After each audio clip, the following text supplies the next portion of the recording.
ఓం గురు జయ గురు జయ జయ గురు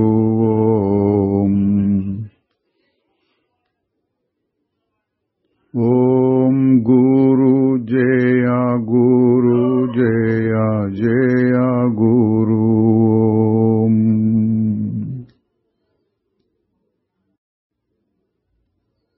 ఓం గురు జయ గురు జయ జయ గురు ఓం గురు జయ గురు జయ జయ గురు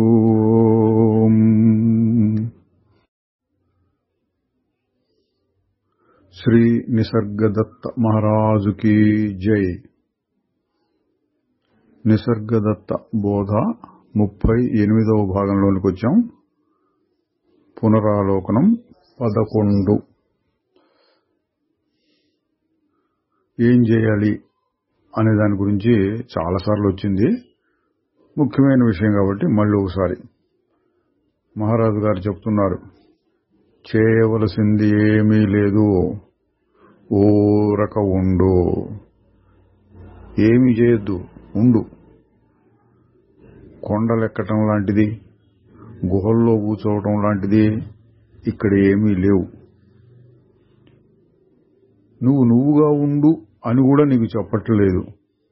ఎందుకంటే నువ్వెవరో నీకు తెలియదు కాబట్టి ఊరక ఉండు. బయట కనిపించే ప్రపంచం నువ్వు కాదు అని తెలుసుకో. లోపల ఆలోచనల ద్వారా తెలియబడే ప్రపంచం కూడా కాదు అని తెలుసుకో. నువ్వు శరీరము కాదు, మనస్సు కాదు, ఊరక ఉండు. మనం చూస్తున్నామండి, మహారాజు గారు సందర్భానుసారంగా అదే విషయాన్ని రకరకాలుగా చెప్తూ ఉన్నారు. ముఖ్యంగా సాధన గురించి అడిగిన వారి స్థాయికి తగినట్లు. కొన్ని సందర్భాల్లో నువ్వు నిష్కామ కర్మతో మొదలుపెట్టు, క్రమంగా జ్ఞానానికి వస్తావు అని చెప్పిన సందర్భాలు కూడా ఉన్నాయి. ఇక్కడేం చెప్తున్నారు, ఊరకుండు, ఏమి చేయక్కర్లా అంటే ఇది బాగా అభివృద్ధి పొందిన వారికి చెప్పేటటువంటి మాట. ఊరకు ఉండు. బయట కనిపించేది, లోపల తెలియబడేది ఏది నువ్వు కాదు అని తెలుసుకుంటే తర్వాత ఏముంటుంది, ఊరకుండటమే. అదే రకంగా ఇంకొకరికి చెప్తున్నారు, నీకు సహాయం చేసేది మౌనం. నిన్ను నీవు పూర్తి మౌనంలో, నిశ్శబ్దంలో చూచుకో. నీ గురించి నీవు వర్ణించుకోకు. వేదాంత శాస్త్రాల్లో వర్ణనలు ఉంటాయి. మొదట్లో నువ్వు శరీరం కాదు, శరీరం అంటే ఇటువంటిది, మనస్సు కాదు, మనస్సు అంటే ఇటువంటిది, నువ్వు వాటికంటే వేరైన వాడు, వేరైన స్వరూపం ఎట్లా ఉంటుంది, అట్ట రకరకాల వివరణలు, వర్ణనలు వస్తాయి. ఇది అభివృద్ధి పొందిన వారికి చెప్పే మాట. మౌనంగా ఉండు. నిన్ను నీవు వర్ణించుకోకు. నేను ఫలానా ఏం చెప్పొద్దు, అంతే అనుభవం. ఇతరులకు చెప్పాల్సిన పని లేదు, ఊరకుండు అని చెప్పినట్లయింది.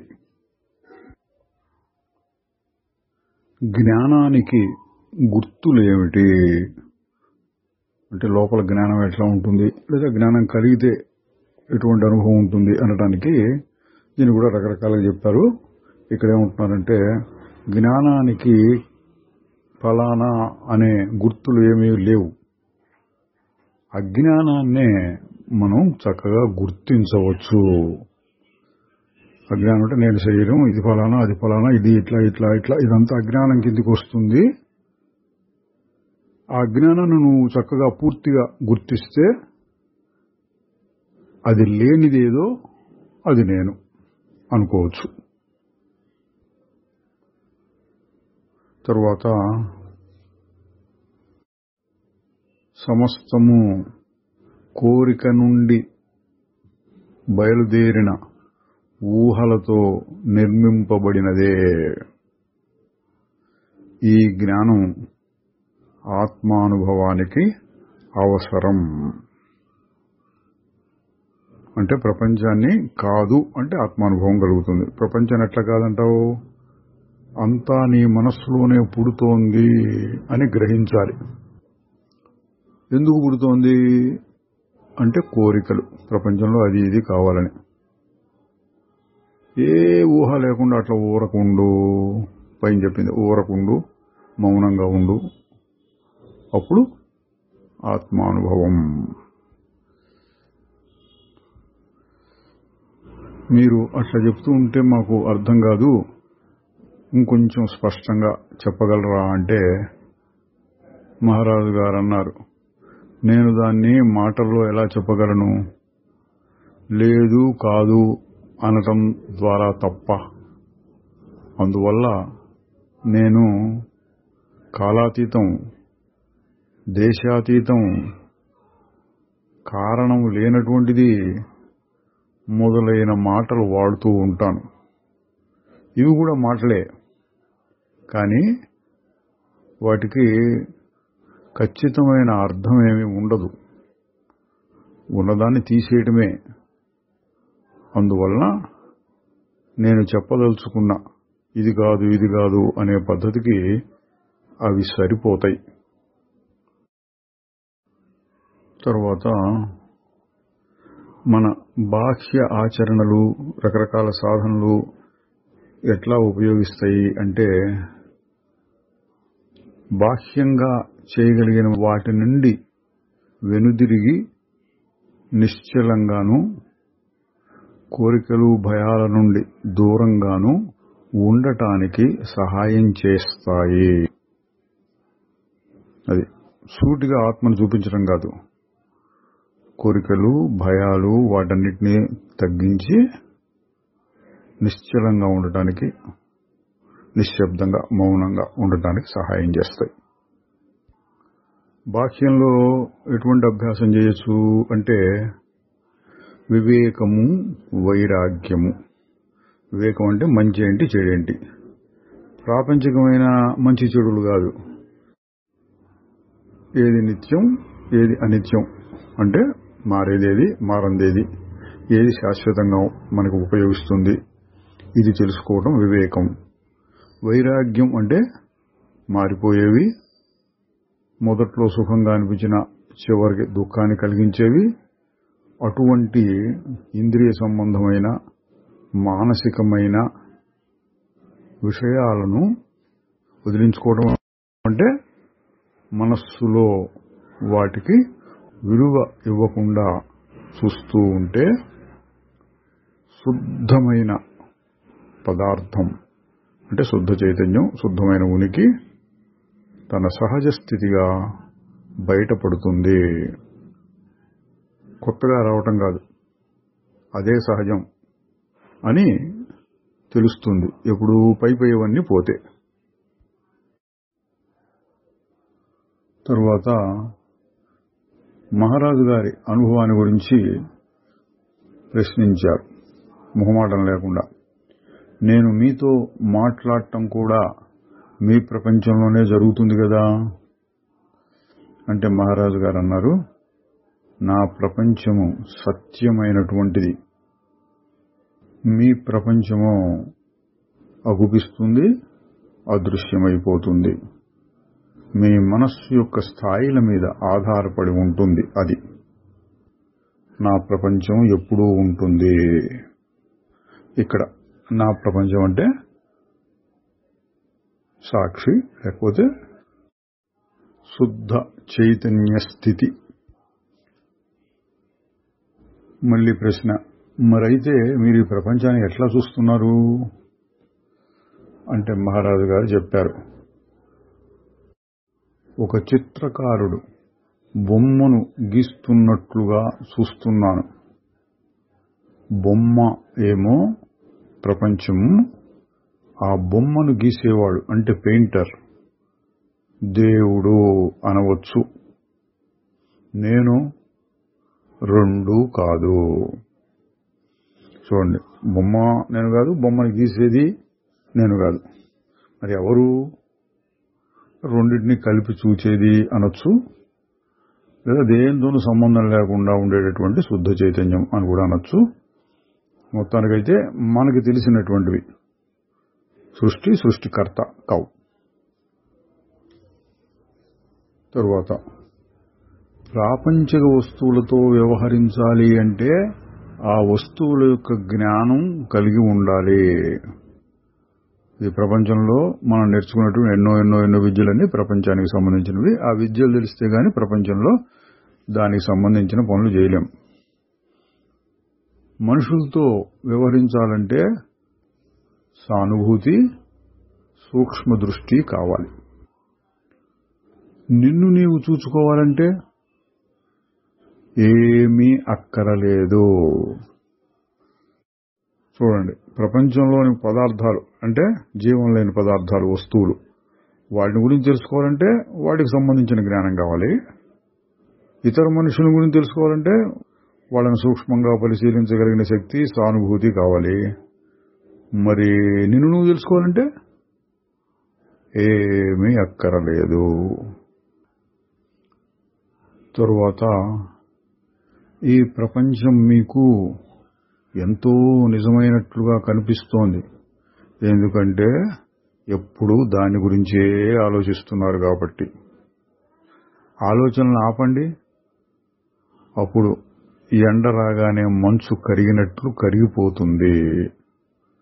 అది మనం ఉన్నది అనుకుంటూ 10 సార్లు వ్యవహరించేటప్పటికి నిజం అనిపిస్తూ ఉంటుంది. ఆ ఆలోచన ఆపితే అది లేకుండా పోతుంది.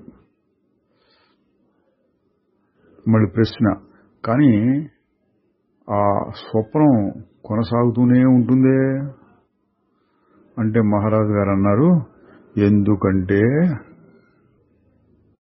మీరు కలగంటున్నారు అన్న విషయాన్ని మీరు అర్థం చేసుకోలేదు. అంటే ప్రపంచమంతా కల లాంటిది. ఆ మాట అర్థం కానంత వరకు వస్తూనే ఉంటుంది ప్రపంచం అనేటటువంటి కళ. గురువు అన్నదాన్ని లోతైన అర్థంలో చెప్తున్నారు. అత్యంత ఆంతరికమైన జ్యోతి, ప్రశాంతంగాను కాలంతో సంబంధం లేకుండాను హృదయంలో ఎప్పుడూ ప్రకాశిస్తూ ఉండేదే అసలైన గురువు. తక్కిన వారందరూ ఊరికే దోవని చూపిస్తారు. మహారాజు గారు ఎప్పుడు చెప్పేది, రమణ మహర్షి గారు కూడా ఇట్లాగే చెప్పేవారు, అసలైన గురువు నీ హృదయంలోనే ఉంటారు. బాహ్యమైన గురువు లోపలికి వెళ్ళటం కోసంగా దోవ చూపిస్తాడు. మనస్సులో ఉండే గురువు ఇంకా లోపలికి పంపుతాడు. చివరిగా అంతరాంతరాల్లోనే అసలైన జ్యోతి, అది ఆత్మ అనొచ్చు, దేవుడు అనొచ్చు, నువ్వు అనొచ్చు, ఏదైనా కానండి, అది నిన్ను అక్కడ స్థిరపడేటట్లు చేస్తుంది అని చాలా లోతైన అర్థంలో చెప్పారు గురువు అన్న మాటని. తరువాత అంతర్గతమైన ఆ సత్, దాన్ని ఇక్కడ గురువు అని కూడా అంటున్నారు. ఆ సత్ పదార్థం కాలంతో సంబంధం లేకుండా నీతోనే ఉన్నది. నువ్వు దానికోసం అడగటం కూడా దాని అనుగ్రహం వల్లనే. నా అనుగ్రహం కోసం నువ్వు అడగనక్కరలేదు. నేను చెప్పినట్లుగా చేయటమే నీ శ్రద్ధకు గుర్తు. అనుగ్రహం కోసం చూస్తూ ఉండటం కాదు. చూడండి, అనుగ్రహం ఉన్నది కాబట్టే నువ్వు ఇంతవరకు వచ్చి ఈ విధంగా ప్రశ్నలు వేయగలుగుతున్నావు. తర్వాత ఏంటి? చెప్పినట్లు చేయటం. అనుగ్రహం అంటూ కూర్చోవద్దు.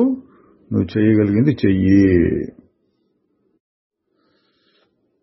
తరువాత నేను ఒక గురువుని సరిగా ఎంచుకోవాలి కదా అంటే సరైన గురువు ఎవరు అని ఇంతకుముందు అడిగిన ప్రశ్నే మళ్ళీ మహారాజు గారు చెప్తున్నారు. నువ్వు ముందు సరి అయిన వ్యక్తిగా అంటే సరి అయిన శిష్యుడు, సాధకుడు లేక ముముక్షువులాగా ఉండు. సరి అయిన గురువు నిన్ను కనుక్కుంటాడు. అంటే అది జరుగుతుంది. ఒక శిష్యుడిలో నాకు ఇది కావాలి అనే ఒక తపన బయలుదేరినప్పుడు ఏదో దైవికమైన శక్తి ఒక గురువుని తీసుకొస్తుంది. ఆ గురువుని ఈ ముముక్షువుని కలుపుతుంది. అందువల్ల ఎవరు సరైన గురువు అని వెతుక్కుంటూ పోవటం కుదిరే పని కాదు. నువ్వు సరి అయిన ముముక్షువుగా ఉంటే ఆ దైవికమైన శక్తే అన్ని చక్కగా సమకూరుస్తుంది. తరువాత ఇంకొక ఆయన ప్రశ్నించాడు. ఆయన ఎవరో పాశ్చాత్య దేశం నుంచి వచ్చినట్టున్నాడు. నేను భారతదేశం వచ్చాను, ఎందరో గురువుల్ని కలుసుకుంటూ ఒక్కొక్కరి దగ్గర కాస్త నేర్చుకుంటూ వస్తున్నాను. చాలా రకాల యోగాలను గురించి తెలుసుకున్నాను. ఒక్కొక్క దాన్ని కాస్త రుచి చూస్తూ ఉండటం మంచిదేనా అన్నాడు. మహారాజు గారు చెప్పారు, కాదు, నీకు కలిగిన జ్ఞానమంతా పరిచయం మాత్రమే. నువ్వు అసలైన వ్యక్తిని అంటే గురువుని ఇంకా కనుగొనలేదు. నీకు తగిన సాధన మార్గాన్ని ఉపదేశించగలిగిన వ్యక్తిని నీవు కనుగొంటావు. అంటే ఏదో ఒక మార్గానికి అంకితమైపోయి సాధన చేయాలి. మొదట్లో రకరకాలు తెలుసుకున్నావు, మంచిదే, అది పరిచయం. అయితే ఏది సాధన చేయాలి? అది కాస్త ఇది కాస్త సాధన చేస్తూ ఉంటే ఏది లేకుండా పోతుంది. ఏది చేయాలి అని నిర్దేశించి ఖచ్చితంగా ఇట్లా అని చెప్పడానికి ఒక గురువు కావాలి. ఆయన నీకు దొరుకుతాడులే అన్నారు. ఇంకొకరి ప్రశ్న, మొదట్లో ప్రార్థనలు, ధ్యానాలు కొంతకాలం చేస్తే అప్పుడు కదా నేను ఆత్మ విచారణకు అర్హతను పొందేది అన్నాడు. ఇది పాతకాలం పద్ధతి అండి. ఇది చేసి చివరికి సాధన చతుష్టయ సంపత్తి మొదలైన లక్షణాలన్నీ వచ్చినప్పుడు ఆత్మజ్ఞానానికి అర్హత వస్తుంది. అప్పుడు నువ్వు ఆత్మవిచారణ మొదలు పెట్టచ్చు. మొదట్లోనే చేయకూడదు అని చెప్పే పద్ధతులు కూడా ఉన్నాయి. ఈయన అట్లాంటి దాన్ని దృష్టిలో పెట్టుకుని అడిగినట్టున్నాడు. మహారాజు గారు అని తగినట్టుగా చెప్తున్నారు. ఒకవేళ నువ్వు అట్లా నమ్మేటట్టయితే సరే, అదే చేసుకుంటూ పో. అట్లాగే నాకైతే ఆ విధంగా ఆలస్యం చేయటం అంటే నీ సాధనని ఆలస్యం చేయటం అంతా సమయాన్ని దండగ చేసుకోవడమే అవుతుంది. ముందు తయారీలన్నింటినీ నువ్వు పక్కన పెట్టేసి ఒకేసారి అంతిమమైన అన్వేషణ కోసం లోనికి చూచుకో. అంటే నేనెవరు అని విచారణ ఇప్పటికిప్పుడే నువ్వు మొదలు పెట్టచ్చు. అర్హత కోసం వేచి ఉంటే కాలం దండగవుతుంది అన్నారు. అన్ని రకాల యోగాల్లోనూ ఇదే చేరికైనది, దగ్గరైనది. తరువాత కోరికల గురించి. కోరిక అనేది మనస్సును తీసుకొచ్చి ఏదో ఒక్క భావం మీదనే ఏకాగ్రంగా నిలబెట్టడం. దాన్ని తొలగించుకో. ఎట్లా? దానిపైన లక్ష్యం పెట్టకుండా ఉండటం ద్వారా. కోరిక గాని భయం గాని ఏదైనా సరే దానిపైన మనస్సును నిలిపి ఉంచకు. ఇది నువ్వే ప్రయత్నించి చూడు. నువ్వు అప్పుడప్పుడు ఈ విషయంలో పొరపాటు పడొచ్చు, పర్వాలేదు. మళ్ళీ నీ ప్రయత్నాలకెళ్ళు. ప్రతి కోరికని, భయాన్ని తుడిచివేయటానికి ప్రయత్నిస్తూ ఉండు. కొంతకాలానికి ఈ ప్రయత్నం కూడా అప్రయత్నంగా జరుగుతుంది. అంటే చెయ్యంగా వస్తుంది. ఏ కోరిక గాని, భయం గాని మనసులోకి రాగానే దాన్ని పట్టించుకోకుండా ఏం చేయాలి? నేనెవరు అని అడుపక్కకు తీసుకెళ్తూ ఉంటే మనసుని ఇవి క్రమంగా బలహీనపడుతూ ఉంటాయి. ఆ విధంగా వాటిని నిర్లక్ష్యం చేయటం అనేది కూడా అలవాటైపోతుంది అన్నారు. దానిపైన ఒక ప్రశ్న, నేను మనస్సు యొక్క చలనాలని ఆపటానికి బలం పెట్టనవసరం లేదా? దాన్ని హఠము, మొండితనము అంటారు. ఏదో రకంగా మనసును ఆపాలి అని మహారాజు గారు చెప్తున్నారు. ఇక్కడ బలము, ప్రయత్నంతో ఏమీ పని ఉండదు. ఊరికే దాని నుంచి పక్కకు తొలుగు. ఆలోచనలను చూడటం కాకుండా వాటి మధ్యలో చూస్తూ ఉండు. నీవు ఏదైనా బజారులో, గుంపులో నడవటం తటస్థిస్తే అప్పుడు నీకు ఎదురుబడ్డ ప్రతి మనిషితోటి తగాదా పెట్టుకుంటూ పోతావా? కాదు. వాళ్ళ మధ్యగా తప్పించుకుంటూ నీదో నువ్వు చూసుకుంటావు. ఇది అంతే అన్నారు. అంటే దాంతో మనసుతోటి పెనుగులాడటం కాదు, దాన్ని నిర్లక్ష్యం చేసి నేనెవరు చూడమన్నారు. అదే మనం చెప్తూ ఉంటాం, మధ్యలో ఏముంది, ఓం, గురు, అట్లా ఒక ఆలోచన వచ్చింది, పోయింది, మళ్ళీ ఇంకోసారి వచ్చింది, మళ్ళీ వస్తోంది. అవి మళ్ళీ వస్తుంటాయి. అయినా సరే నువ్వేం చేయాలి? వాటిని లక్ష్య పెట్టకుండా మధ్యలో ఏముంది చూడమన్నారు. అంటే నీ స్వరూపాన్ని నువ్వు చూసుకో, దాని మీద దృష్టిని పెట్టు, లక్ష్యం దాని మీద పెట్టు. కోరికలు, భయాలు, ఇతర చలనాలు వస్తుంటే వాటి మీద లక్ష్యం తగ్గించు. క్రమంగా అవి బలహీనపడిపోతాయి. తరువాత మహారాజు గారు తమ అనుభవాన్ని గురించి చెప్పారు. నేను అన్నిటితోనూ అసంగంగానే ఉంటాను. జరిగిపోయే దృశ్యాన్నంతా ఒక నాటకంలాగా చూస్తూ ఉంటాను. మీరు ఆ వస్తువులతోటి, పరిస్థితులతోటి అతుక్కుపోతారు. వాటితో పాటుగా మీరు కూడా జరిగిపోతూ ఉంటారు. ఇదండి మహారాజు గారు చాలాసార్లు చెప్పిందే. ఒక సంకల్పం వచ్చింది అని తెలుసుకున్నాం, పోయింది, అంతే పోయింది, వదిలేయాలి, పట్టుకోకూడదు మళ్ళీ. ఇట్లా కాకుండా ఏం సంకల్పం వచ్చింది, ఎందుకు వచ్చింది, దేని గురించి వచ్చింది, మంచా చెడా, మొన్న అట్లా అయింది కదా అందుకని వచ్చిందేమో, ఇట్లా దాని గురించి ఆలోచిస్తాం మొదలు పెడితే దాన్ని పట్టుకు పాకలాడినట్టు. అట్లా పట్టుకు పాకలాడదు. ఆలోచన వచ్చింది అంతే, పోయింది అంతే. మళ్ళీ వచ్చింది అనుకోండి అదే ఆలోచన, మళ్ళీ వచ్చింది అంతే. దాని గురించి ఇంకా పొడిగించొద్దు. అది.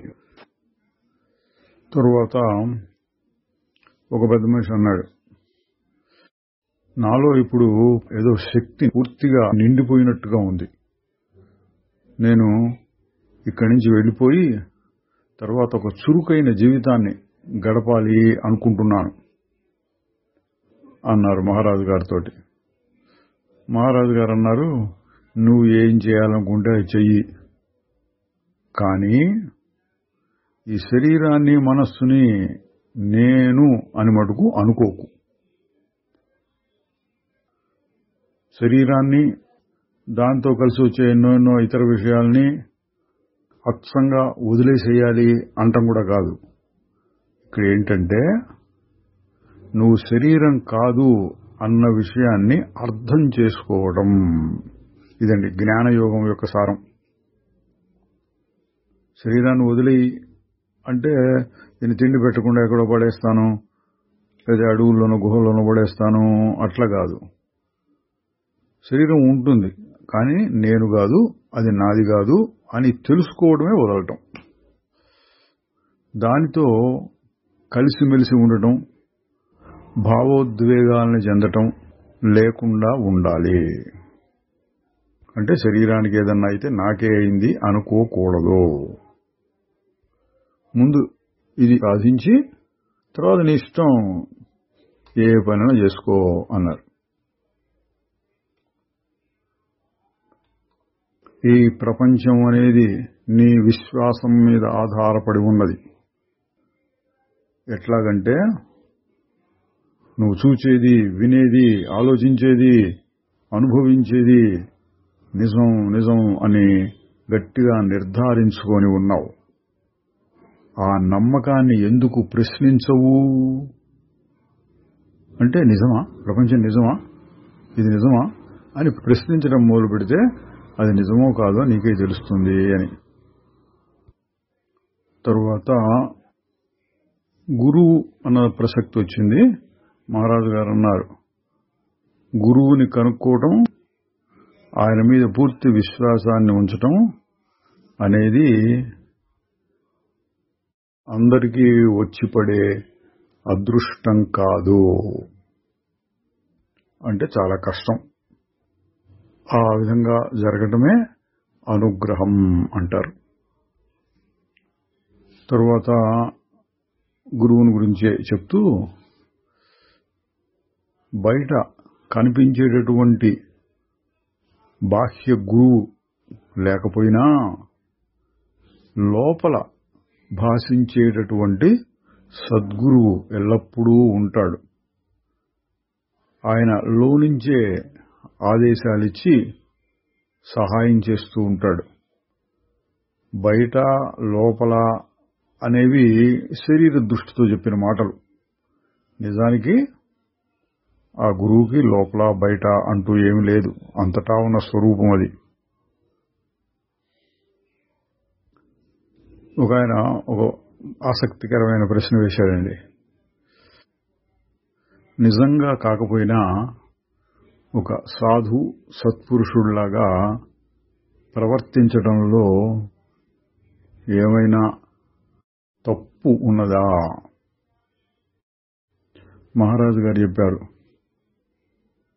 సాధులాగా ఉండటం అనేది ఒక సాధనని అభ్యసించటానికి పనికొస్తుంది. అంటే సాధువుని అనుకరించి వాళ్ళలాగా మనం చేయటం అది చాలా మంచిదే. కానీ అందువల్ల తానేదో గొప్పవాడిని అయిపోయినట్లుగా ప్రకటించుకోకూడదు. ఆయన చూసి ఆయనలాగా అనుకరించి అట్లా చేయటం మంచిదే, కానీ నేనే అటువంటి వాడిని అయిపోయాను అని నేనేదో గొప్పవాడిని చెప్పుకోవటం మంచిది కాదు. అది గర్వానికి దారితీస్తుంది. అదే రకమైన ప్రశ్న, నేను ఈ శరీరం కాదు అని నమ్మకంతో దృఢంగా అనుకుంటూ ఉండటం మంచిది కాదా? అయితే అటువంటి గట్టి నమ్మకం ఎట్లా వస్తుంది? అంటే దేహం నేను కాదు అని గట్టి నమ్మకం ఏర్పడిపోతే అనుకోక్కర్లేదు, కానీ అంత తేలిగ్గా జరగదు అది. కాబట్టి ఏం చేయాలి? మనకి శాస్త్రంలో కూడా ఉంది, మననము ధ్యానము చేస్తూ ఉండమని. ఆ ప్రశ్న అడిగితే మహారాజు గారు ఏమంటున్నారు, నువ్వు బాగా అర్థం చేసుకున్నట్లు, పూర్తి నమ్మకం ఏర్పడినట్లు నువ్వు ప్రవర్తిస్తూ ఉండు అన్నారండి. దానివల్ల కూడా ఆ భావం గట్టిపడుతుంది. అయితే ఏం కావాలి ఇక్కడ? నీకు స్వానుభవం కలగలేదు, కానీ నమ్మకం ఉండాలి. నమ్మకం ఉంటే ఆ విధంగా నువ్వు ప్రవర్తిస్తూ ఉండొచ్చు, దేహం నేను కాదన్నట్టుగా. తరువాత ఆధ్యాత్మిక గ్రంథాల యొక్క విలువ ఏమిటి అన్నారు. మహారాజు గారు చెప్పారు, అవి మన అజ్ఞానాన్ని తొలగించడానికి సహాయం చేస్తాయి.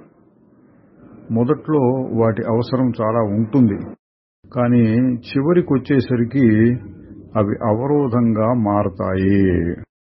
వాటిని ఎప్పుడు విడవాలి అన్న విషయం తెలుసుకుని ఉండాలి. దీని అర్థం ఏమొస్తుందండి? గ్రంథాలు చదువుకుని నీకు బాగా అర్థమయ్యే వరకు వాటిని ఉపయోగించుకుని తర్వాత ఏం చేయాలి? సారభూతం సారభూతం తదుపాస్తవ్యం. సారమైనటువంటి దాన్ని ఒకటో రెండో మూడో పదో కొద్దిపాటి మాటలతో వాక్యాలతో సారాన్ని గ్రహించి అది నిలబెట్టుకుని ఆ గ్రంథాలు అందులో ఉండే అనేక విషయాలు వదిలేయాలి. లేకపోతే అవన్నీ బరువు కింద మారతాయి. ఒక ప్రశ్న, నేను సాక్షి మాత్ర స్వరూపం అయితే ఇక మంచి చెడు అనే వాటికి అర్థమేముంటుంది? సాక్షిగా ఉన్నప్పుడు ఇక మనం పట్టించుకోక్కర్లేదు, మంచి చెడు అని ఏదో జరుగుతూ ఉంటుంది అంతే. దానికి మహారాజు గారి సమాధానం, నిన్ను నీవు తెలుసుకోవడానికి ఉపయోగించేది మంచి, అటువంటి జ్ఞానం కలగకుండా చేసేది చెడు. తన యథార్థ స్వరూపాన్ని తెలుసుకోవటం ఆనందం, దాన్ని మరచిపోవటమే దుఃఖం. ఇక్కడ గమనించవలసిందేంటి? స్థాయి భేదం అండి. ఎన్నోసార్లు చెప్తూ ఉంటారు, నువ్వు సాక్షి స్వరూపం, లేకపోతే శుద్ధ చైతన్యం, మంచి చెడు ఏం లేదు, ఏం పట్టించుకోకుండా అనే మాటలు కూడా చాలాసార్లు వస్తూ ఉంటాయి ఈ జ్ఞానశాస్త్రంలో. అది ఇక్కడ ఏం చెబుతున్నారు? కొంచెం సాధకుల దృష్టితోటి నీకు ఆత్మజ్ఞానాన్ని కలిగించేదాన్ని మంచి అనుకో, అజ్ఞానాన్ని పెంచేదంతా చెడు అనుకో. తరువాత మహారాజు గారు చాలాసార్లు చెప్పిన విషయమే చెప్తున్నారు. నన్ను నమ్మి తీరాలి అని నేను చెప్పడం లేదు. నా మాటల్ని నమ్ము, వాటిని గుర్తు పెట్టుకో. అట్లాగని నేను నీకేమీ వాగ్దానం చేయటం లేదు. నేను చెప్పేదల్లా ఏమంటే, నా మాటల్ని ముందు నమ్మి వాటిని పరీక్షకు పెట్టు. తరువాత నేను చెప్పింది నిజమేను అని నీకే తెలుస్తుంది. నువ్వు పరీక్షించడానికి ముందే రుజువు చూపించండి అంటే నేనే రుజువుని అంటాను. ఇక్కడ గమనించాలండి, నన్ను నమ్మాలి, నమ్మి తీరాలి అని లోకంలో ఎన్నో మార్గాలున్నాయి. ఈ ప్రవక్తను నమ్మాలి, ఈ గ్రంథాన్ని నమ్మాలి, ఈ పద్ధతిని నమ్మాలి, ఈ గురువుని నమ్మాలి, నమ్మి తీరాలి, లేకపోతే నీకు ముక్తి లేదు అట్లా చెప్తారు. జ్ఞాన మార్గంలో అట్లా కాదు. జ్ఞాన మార్గంలో ఎట్లాగూ ఇప్పుడు మహారాజు గారు చెప్తున్నది, ముందు కాస్త కూస్తో నమ్మాలి, నమ్మి దానిని పరీక్షకు పెట్టు. అప్పుడు నేను చెప్పింది నిజము అని నీకే తెలుస్తుంది. కాదండి ముందే మాకు రుజువు కావాలి అనేటట్లయితే అది కూడా అన్నారు, నేనే రుజువుని అంటే నేను ఆ విధంగా నమ్మాను, దాన్ని ఆచరణలో పెట్టాను, అనుభవంలోకి తెచ్చుకున్నాను, అదే రుజువు. ఈ విషయాల్లో రుజువు చూపించడం అంటే బయట ఇది ఇది ఇది ఇట్లా కనపడేది కాదు, ఎంత అంతరంగంలో జరిగేది. దానికి రుజువు కావాలంటే నీకు నువ్వే చేసి చూసుకోవాలి, లేదా నేను అట్లా చేసి చూశానయ్యా అంటే నమ్మాలి. ఈ విషయంలో మహారాజు గారు ఒక్కరే కాదండి, మనకి ఎన్నో శాస్త్రాలు ఉన్నాయి. ఉపనిషత్తులు, భగవద్గీత, అనేక మంది మహర్షులు మనం చూస్తుంటాం, అష్టావక్ర గీత, యోగ వాసిష్టం, ఇట్లాంటివి. వారి అనుభవాలు అవన్నీ ఎంతమంది అనుభవాలో తెలియజేస్తున్నారు. వాటిని నమ్మాలి. నేను నమ్మను. మరి ఎట్లా నీకు రుజువు? నీకు నువ్వే పరీక్ష చేసి నీలోనే రుజువును పొందాలి. లేదా ఇతరులు చూపించిన రుజువుల్ని నమ్మాలి. తరువాత జ్ఞానయోగ సాధనలో ఒక ముఖ్యమైన సూచన చేస్తున్నారండి. అనుమానం మొలకెత్తితే దాంతో పెనుగులాడవద్దు. ఏదైతే సంశయరహితంగా అంటే ఏమాత్రం అనుమానం లేకుండా నీకు తెలిసిందో దాన్ని ఆచరించు. కాస్తో కూస్తో అనుమానం ఉంటే దాన్ని పక్కన పెట్టు. ఇది చాలా గొప్ప విషయం అండి. జ్ఞానశాస్త్రంలో ఉంటుంది. ఇది తక్కిన వాటిలో చెప్పినంత నమ్మాలి. ఇక్కడ అట్లా అక్కర్లా. నీకు ఏది బాగా అర్థమైందో, దేనిని నువ్వు బాగా నమ్మగలుగుతున్నావో దాన్నే ఆచరణలో పెట్టు. ఆచరణ అంటే ఏంటి? మననం చేస్తూ ఉండటం, వ్యవహార సమయంలో ఆ యుక్తిని ఉపయోగించుకుంటూ ఉండటం. ఉదాహరణ చెప్పాలంటే, ప్రపంచం స్వప్నం లేదు ఇటువంటి మాటలు జ్ఞానయోగంలో చాలాసార్లు వస్తూ ఉంటాయి. చాలా మందికి అందులో సంశయం ఉంటుంది. ఎన్ని యుక్తులు చెప్పి ఎన్ని రకాలుగా వాళ్ళకి బోధించినా ఏమో కనపడుతోంది కదా, ఎట్లా లేదు, కనపడుతోంది కదా, ఎట్లా లేకుండా పోతుంది అని అనిపిస్తూ ఉంటుంది. అటువంటి వారు ఇప్పుడు మహారాజు గారు చెప్పిన మాటని ఉపయోగించుకోవచ్చు. సరే, దాన్ని పక్కన పెట్టు. ప్రపంచం నిజమో అవ్వదో పక్కన పెట్టు. నీ సంగతి ఏంటి? నువ్వెవరు? నువ్వెప్పుడు ఉండేవాడివి, మారకుండా ఉండేవాడివి.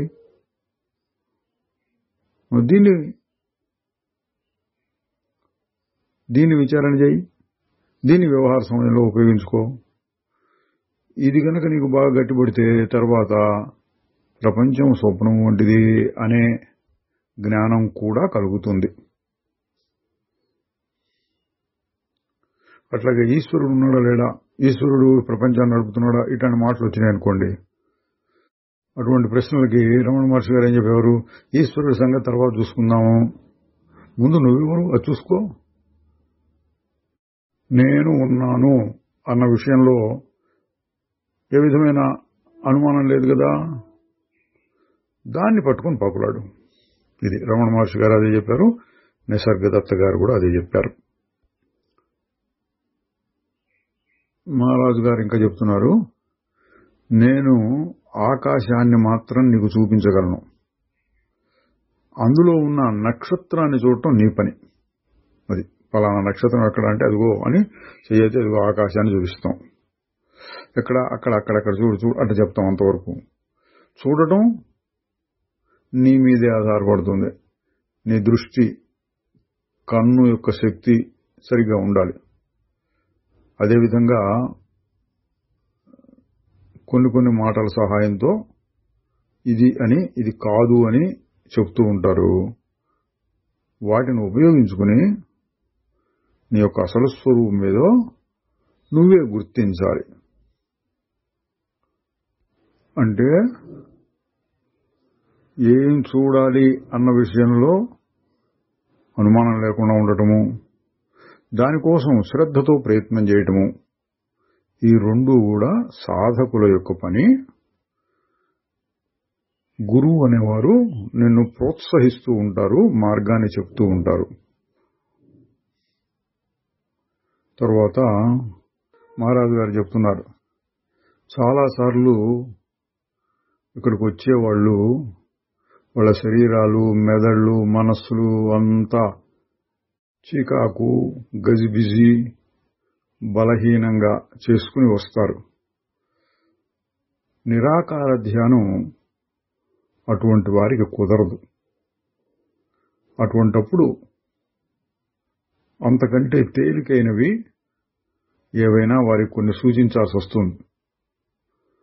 అందుకోసం ఒక మంత్ర జపము, ఒక ఆకారాన్ని ఎదురుకుండా పెట్టుకుని, అంటే ఒక ఫోటోనో దేవుడి యొక్క బొమ్మను దాన్నే చూస్తూ ఉండటము మొదలైనవి శరీర మనస్సుల్ని మరింత లోతైన అన్వేషణ కోసం తయారు చేస్తాయి.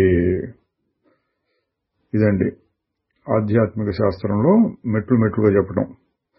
మహారాజు గారు మనం చూసినటువంటి ఈ గ్రంథం ఐయామ్ దట్ అనే దాంట్లో ఎక్కువగా నేనెవరు తెలుసుకోవడం అనే దాని గురించి చెప్తూ వస్తున్నారు. ఎప్పుడైనా ఒకటి ఇట్లాంటి మాటలు కూడా చెప్తున్నారు. ఇది కుదరకపోతే, ఏది ఆత్మవిచారణ కుదరకపోతే సరే మంత్రజపము లేకపోతే ఒక రూపం మీద ధ్యానము చేసుకోవచ్చు అన్నారు.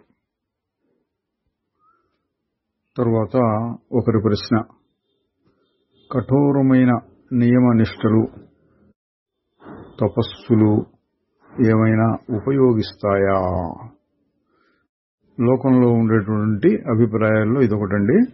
ముఖ్యంగా పురాణాలు వాటిల్లో తపస్సు ఇట్లా చేశారు అట్లా చేశారు, ఎంత కష్టపడ్డారు, నీళ్ళలో మునిగి చేశారు, నిప్పుల మధ్యలో కూర్చొని చూశారు, ఇది చెట్టు కొమ్మ మీద ఎక్కి తపస్సు చేసుకున్నారు, ఇట్లాంటి చాలా వర్ణనలు వస్తాయి.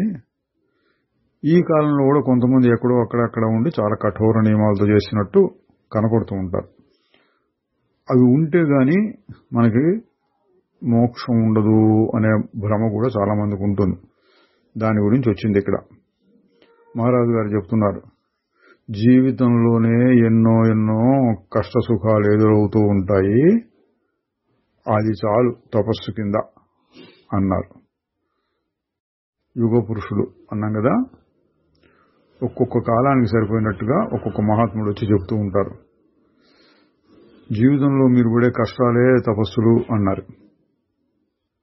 ఇంకా చెప్తున్నారు, కొత్త సమస్యల్ని సృష్టించుకోనక్కర్లేదు, జీవితం ఏది తీసుకొస్తుందో అది సుఖంగానే దుఃఖంగానే దాన్ని చిరునవ్వుతో ఆహ్వానిస్తూ ఉండటమే కావలసినంత తపస్సు. మరి త్యాగము దానము మొదలైన వాటి సంగతి ఏంటి అంటే, నీకు ఉన్నదంతా స్వేచ్ఛగాను సంతోషంగాను ఇచ్చేసేయి, కొత్త కొత్త క్రూరమైన సాధనలు కనిపెట్టనక్కరలేదు. దానము లేకపోతే త్యాగం ఇవ్వటం నీకేమైనా ఉంటే వాటిని ఇచ్చుకో, పర్వాలేదు. కొత్త కొత్త రకాల తపస్సులు కష్టాలు కల్పించుకోనక్కరలేదు. ఈ కాలం వాళ్ళకి చక్కగా సరిపోయేటటువంటి మాట అండి ఇది. ఒకరి ప్రశ్న, పూర్తిగా ఏకాంతంలో ఉండటం ఏమైనా ఉపయోగిస్తుందా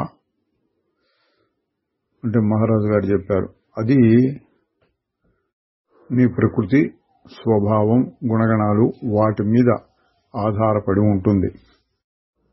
నువ్వు ఇతరులతో కలిసి కూడా నీ కృషి చేస్తూ ఉండవచ్చు. దీన్నే మనం సత్సంగం అని చెప్తూ ఉంటామండి. గృహస్థాశ్రమం వాళ్ళకి ఏకాంత సాధనల కంటే సత్సంగమే బాగా ఉపయోగిస్తుంది. ఇది చాలా మంది చెప్పే విషయం. మహర్షి గారు ఇప్పుడు మహారాజు గారు కూడా అదే చెప్పారు. నీ స్వభావం మీద ఆధారపడుతుంది. కొంతమంది ఏకాంతంలో ఇతరులతో సంబంధం లేకుండా వాళ్ళ ధ్యానం అది చేసుకుంటూ ఉంటారు, అది వాళ్ళకి ఉపయోగిస్తుంది. కానీ ఎక్కువ మందికి కుదిరేది ఏమంటే ఇతరులతో కలిసి సత్సంగ మహత్వాన్ని ఉపయోగించుకుంటూ ఇంకా బాగా అభివృద్ధి చెందవచ్చు. కేవలం ఏకాంతం అంటే అది జడంగా తయారు కావచ్చు, లేదా మనస్సు ఎడతెగకుండా తనలో తాను ఏదో చర్చించుకుంటూ ఉండొచ్చు. ఇదండి నీ స్వభావాన్ని అనుసరించి అని చెప్పిన దాంట్లో ఆ స్వభావం అంటే ఇక్కడ వచ్చింది. ఎక్కువ మంది ఏకాంతంలో కూర్చుంటే వాళ్ళలో వాళ్ళు ఏదో ఆలోచించుకుంటూ ఉంటారు. ఇద్దరు ముగ్గురు నలుగురు ఎవరు ఉన్నట్లు ఎడతెగకుండా ఇంకెక్కువగా ఆలోచించుకుంటూ ఉంటారు. లోపల ఆలోచనలు తమతో తాము భాషించుకుంటూ ఉంటారు. లేదా మనస్సు జడంగా ముద్దుగా తయారవుతుంది. కొద్దిమంది బాగా సాత్వికమైన మనస్సు గలవాళ్ళు ఏకాంతంలో ఉండి ఇతర వృత్తులు ఏమీ లేకుండా మనస్సుని ఆగి చూడు అంటాం చూడండి, ఆపి ఆ అనుభవాన్ని పొందొచ్చు. అయితే మహారాజు గారి అభిప్రాయం ఏంటి? ఎక్కువ మందికి సత్సంగమే మెరుగు.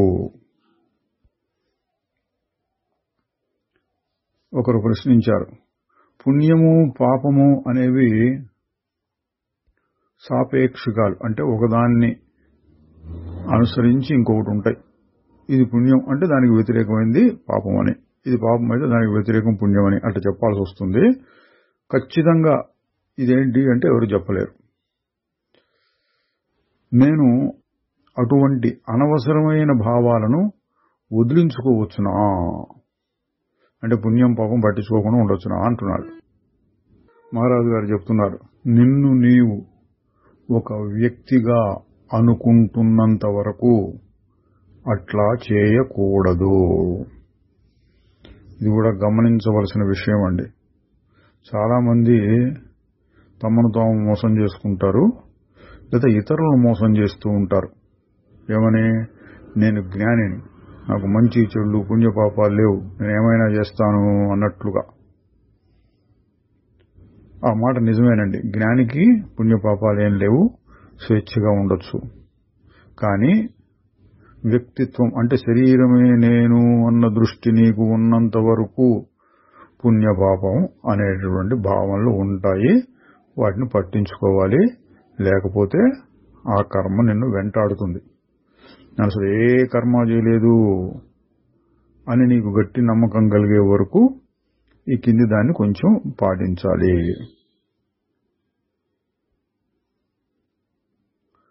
ఒక నాటకంలో పాత్రలు ఎవరు బాధపడరు కదా, అంటే నటించిన వారు ఒక్కొక్కసారి బాధను కూడా నటించి చూపిస్తారు. సుఖ దుఃఖాలన్నీ ఉంటాయి నాటకంలో కూడా. బాగా ఏడుస్తున్నట్టు, దుఃఖంలో ఉన్నట్టు, భయంలో ఉన్నట్టు ఇటువంటి కూడా చూపిస్తూ ఉంటారు. కానీ నిజమైనటువంటి బాధ అందులో ఉండదు. దాని గురించి అడిగారు ఎవరో. దాని మహారాజు గారు సమాధానం, అదేవిధంగా నీవు నీ పాత్రతో తాదాత్మ్యం చెందనంత వరకు బాధ ఉండదు. ప్రపంచంతో తాదాత్మ్యం చెందకు అన్నారు. అంటే నాటకంలో వలె నువ్వుంటే మంచిదే, బాధలేమీ అంటావు. ప్రపంచంతో కలిసిపోతే బాధ ఉంటుంది. కాబట్టి నాటకంలోని పాత్ర వలె కాసేపు కొద్ది క్షణాల పాటు ఆ భావాలను ప్రకటించినా తర్వాత వాటిని వదిలించుకుని నీ స్వరూపంలో నువ్వు ఉండగలగాలి. తరువాత మరొకరితో చెప్పారు, నాకు సుఖం కావాలి, నాకు సుఖం కావాలి అని నా అన్నదాని సుఖం కోసమే నువ్వు ప్రయత్నం చేస్తూ ఉంటావు. కానీ నేనేం చెప్తున్నానంటే అటువంటిది ఏదీ ఉండదు. ఎందుకంటే సుఖం అనేటటువంటిది నేనుకు ఉండదు, నేను లేనప్పుడే ఉంటుంది.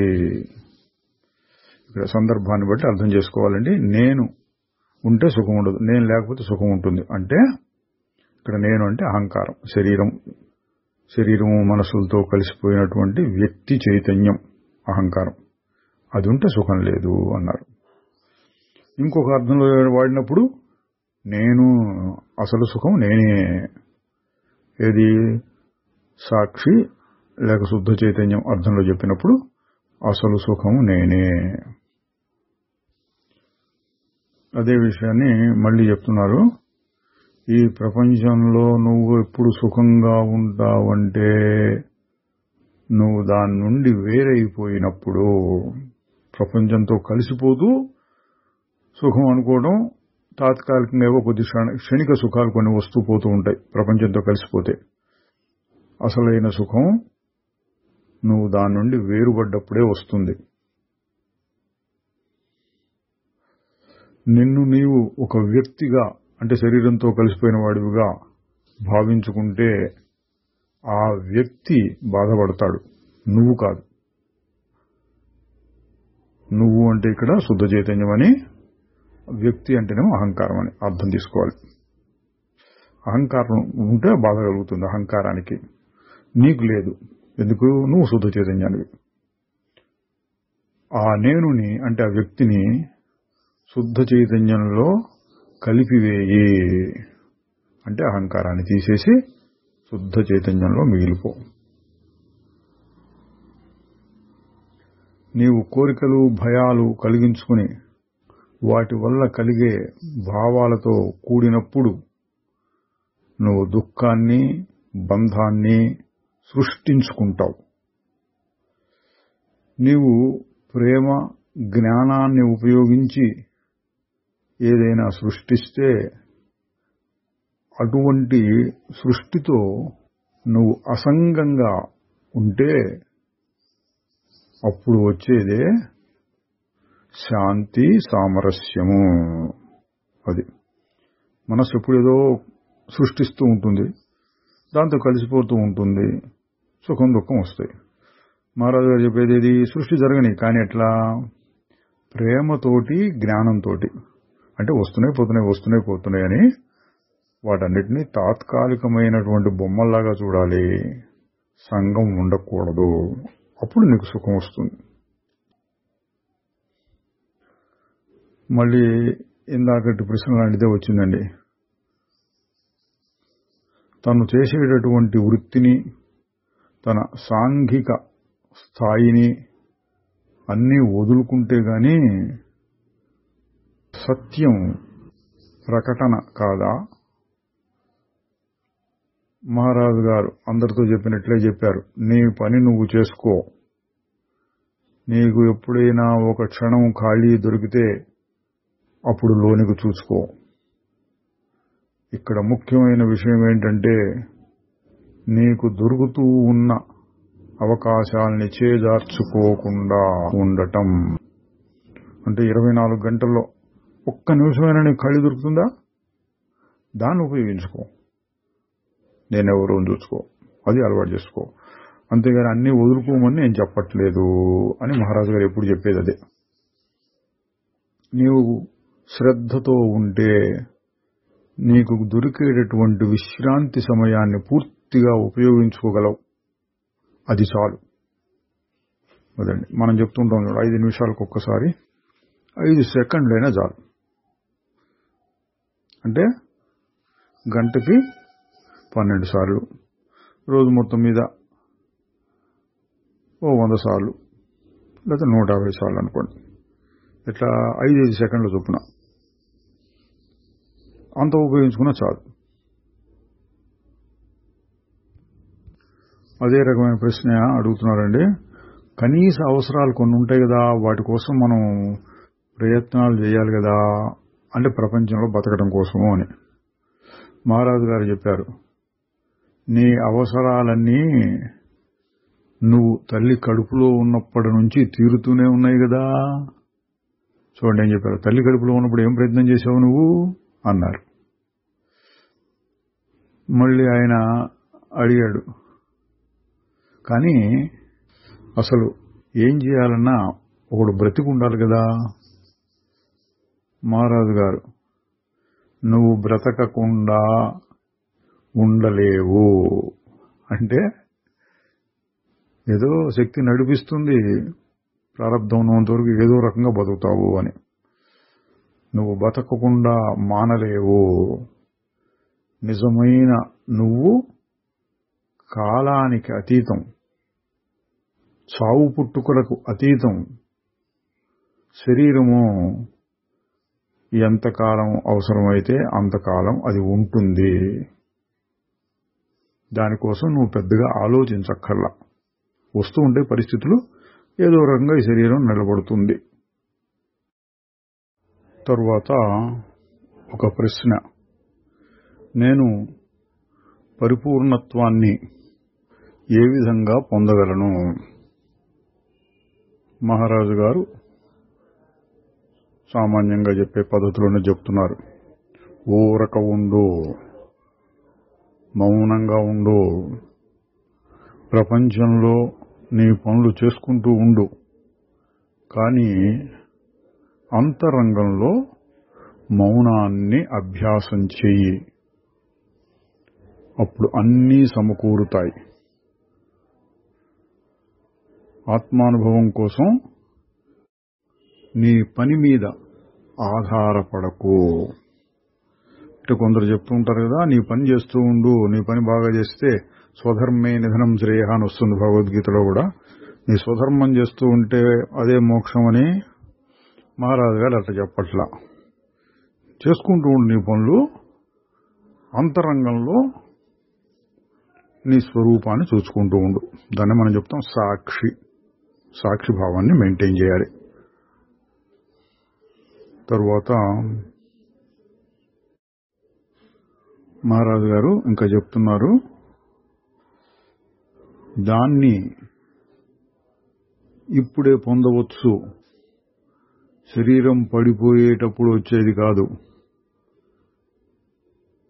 నీ దృష్టిని అంటే ఏకాగ్ర దృష్టిని అక్కడ నుండి ఇక్కడికి మరల్చు. అంటే బాహ్యం మీద నుండి అంతరంగంలోకి ఆత్మ లేక శుద్ధ చైతన్యం మీదికి మరల్చి అక్కడే అట్టబెట్టు. ఉదాహరణగా చెప్తున్నారు, నీ దృష్టిని తెర మీద నుండి నీ మీదకు మరల్చు. ఇక్కడ తెర అంటే సినిమా తెర అండి. సినిమా హాల్లో కూర్చుని సినిమా చూస్తూ ఉన్నప్పుడు ఏం చేయాలి? సినిమా ఆపేయి అంటే అయ్యేది కాదు. దృష్టిని కుర్చీలో కూర్చున్న నీ మీదకి మరల్చుకోవచ్చు. కావాలంటే అది చూడొచ్చు, లేదంటే దాని మానేసి నిన్ను నువ్వు చూసుకోవచ్చు, నీ శరీరాన్ని చూసుకోవచ్చు. అట్లాగే లోక వ్యవహారాన్ని చూడొచ్చు, లేదా దాని మీద దృష్టిని మరల్చి శుద్ధ చైతన్యాన్ని, మౌనాన్ని, సాక్షిని గమనించవచ్చు.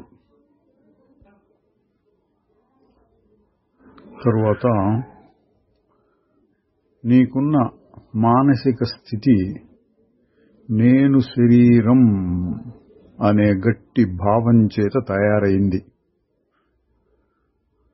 దాన్ని తీసేయడానికి దాని వ్యతిరేక భావన నేను శరీరం కాదు అనేది ఉపయోగిస్తుంది. రెండు భావాలే. ఆ దృష్టితో చెప్తే రెండు మిథ్యలే, పొరపాటు జ్ఞానాలే. కానీ రెండవది అంటే నేను దేహం కాదు అనే భావం మొదటిదాన్ని అంటే నేను దేహం అనే భావాన్ని తొలగించడానికి బాగా సహాయం చేస్తుంది. అంటే ఇది కూడా మిథ్యే కదా అని సిద్ధాంతంలో ప్రశ్న వేయచ్చు. ఏ భావమైనా మనసులో పెట్టుకునేదే కదా, ఎట్లా ఉపయోగిస్తుంది అని. నిజమే, కానీ ఆ భావం చేత ఈ భావాన్ని తొలగిస్తే తర్వాత మౌనం మిగులుతుంది. తరువాత మహారాజు గారు చెప్తున్నారు, నిన్ను నీవు నిశ్చలంగా గమనిస్తూ ఉండు, అది చాలు.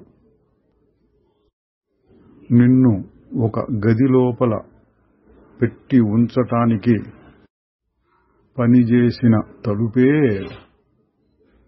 బయటికి పంపటానికి కూడా ఉపయోగిస్తుంది. ఇది మహారాజు గారు చాలాసార్లు చెప్పిన మాటేనండి. ఇక్కడ తలుపు అంటే ఏంటి? మహారాజు గారు చెప్తున్నాడు, నేను అన్న భావమే ఆ తలుపు. అది తెరుచుకునే వరకు అక్కడే ఉండు. ఇంకా నిజం చెప్పాలంటే అది ఎప్పుడూ తెరుచుకునే ఉంది, కానీ నువ్వు ఆ తలుపు దగ్గర లేవు. నువ్వు ఎక్కడున్నావు? తలుపులాగా పెయింట్ వేయబడి కనిపించే తలుపుల దగ్గర నిలబడి ఉన్నావు. అవి ఎప్పటికీ తెరుచుకోవు.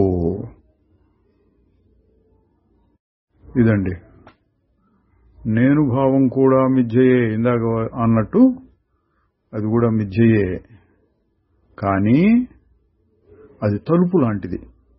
నేనెవరు, నేను ఇది కాదు, అది కాదు అని ఇట్లా విచారణ చేస్తూ ఉంటే ఆ తలుపు తెరుచుకుంటుంది. ఇటు నుంచి అటుకి. ఇటువంటి శరీరం నేను అనే వ్యక్తి చైతన్యంలో నుంచి సాక్షి చైతన్యంలోకి వెళ్ళిపోతావు. ప్రస్తుతం ఏం జరుగుతోంది? పెయింట్లు రంగులు వేసి ఇదే తలుపా అన్నట్లుగా అనిపిస్తుందిట. అటువంటిది ప్రస్తుతం ఉన్న నేను అంటే అహంకారం. ఇదే అసలైన నేను అన్నట్లుగా అనిపిస్తుంది. అట్లా కాదు.